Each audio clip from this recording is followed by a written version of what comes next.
Hey, welcome back. Okay, so this video is just going to run through what I've done to the Mini so far, which unfortunately I apologise for. I did not video and document while I was doing it. But actually what I've done is pretty straightforward. So firstly, let's just start with the coil pack. I had a MSD replacement coil pack, eBay, 91-ish pounds, £90, something like that. I also got some 8.5mm ignition leads with that. They're not expensive, they were 20-ish, 30-ish pounds, something like that. And at the same time, I just replaced it with some new plugs, just some laser platinum ones. I think actually the ones that came out of it were the same, so it's not really an upgrade, but I don't really know the history of the car, so while I'm changing the ignition leads and the coil pack, it makes sense to just get some plugs, all off eBay. Plugs 20-ish pounds, again leads 20-ish, 30-ish pounds. This one's 91. Upon taking the plugs out, I noticed cylinder 2 and cylinder 3 had oil actually down the shaft leading down into the plug.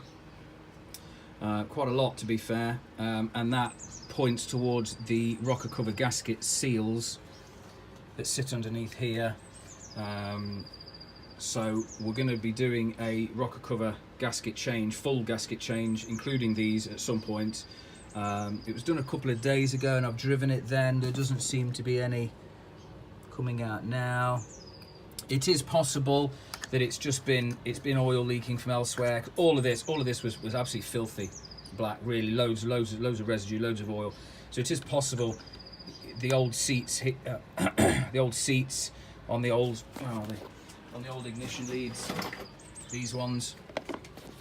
So it is possible, and you can see the oil that was sat around those. I think this one was one out of one that didn't have oil in, but it's possible that it was actually the seats here that were letting it go down. So that was a really straightforward swap. Obviously you're going to need long extensions. The shaft stand to these plugs are really long. This is a bolt-on, bolt-off job. You just got to be careful for that red clip that you'll see on any other YouTube video about it. You just push it through from this side with a flat blade screwdriver until it pops out there, and then the plug just pulls off. So it's straightforwards. Make a note of the numbers on your original coil pack. I put my coil pack next to it here, my old one, and as I was bolting this on and plugging the leads in, you've got cylinder 1, 2, 3 and 4. So you just match them up to that. It's a pretty straightforward job. When I purchased this off eBay, in the item description it did say it doesn't come with bolts. You cannot use the original bolts. You need to get some more, but it tells you which size. These were £2, £1.50, something like that, for 4 bolts off eBay, and the washers that are just sat underneath them. You use the original rubbers, top and bottom, and it's just so that, you know, the vibrations of the engine doesn't vibrate all of this out and bits and bobs like that. Okay, that's a really straightforward swap. And the next noticeable thing obviously is the Ram Air induction kit with the red silicone hose intake. This was pretty straightforward. I've not actually installed an induction kit before. The only air filters I've ever done were on the old carburettor engines, you know, twin carbs and stuff like that before. I didn't really have any issues with this. The only issue I had, as silly as it sounds, is this clip that gets supplied with the induction kit.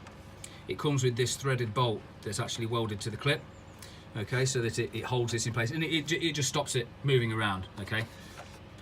But where they've welded the thread onto it, I don't know if you can see down there, but the actual thread, the actual screw head, sorry, to tighten this up, puts it underneath the pipe.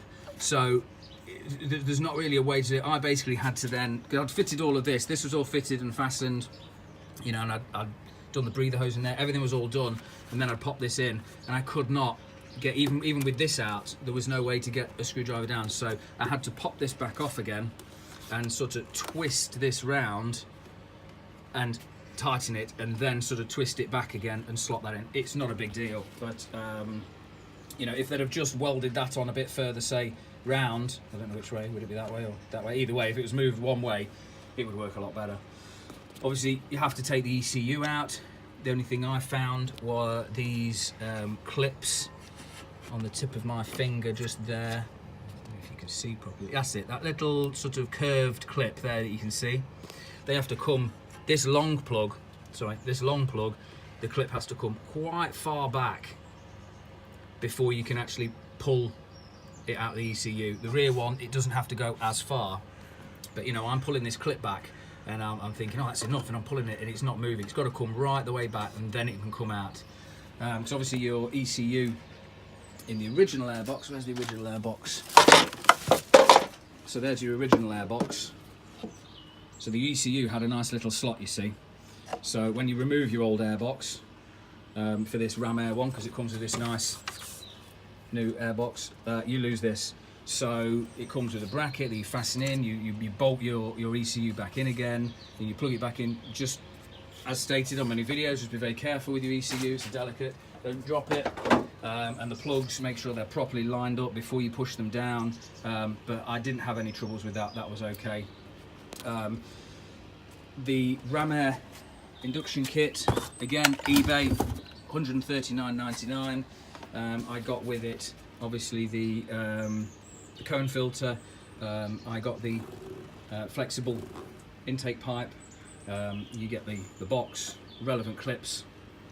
The instructions are actually really good. Where's the instructions? Here's the instructions. They are actually really good. So this is the JSK 107, and it's literally step by step. Pictures are great, colour. Yeah, I did follow this. I didn't just go, no, I'm a man, I don't need to follow instructions. I actually did, and I did find it helpful. So I would definitely recommend, if you've not done an induction kit before, or if you have done one but you've not done one on the Mini, just read the instructions. It took me about an hour to do, including this intake hose. The intake hose, again, eBay. This was, what was that? That was 30-ish, 40-ish, something like that. And obviously, as you can see, we're going to be going for red in the engine bay. Obviously black, silver/chrome and red. So this was something I wanted to get for when I fitted this, because I don't want to have to change it twice. Again, it was pretty straightforward to fit.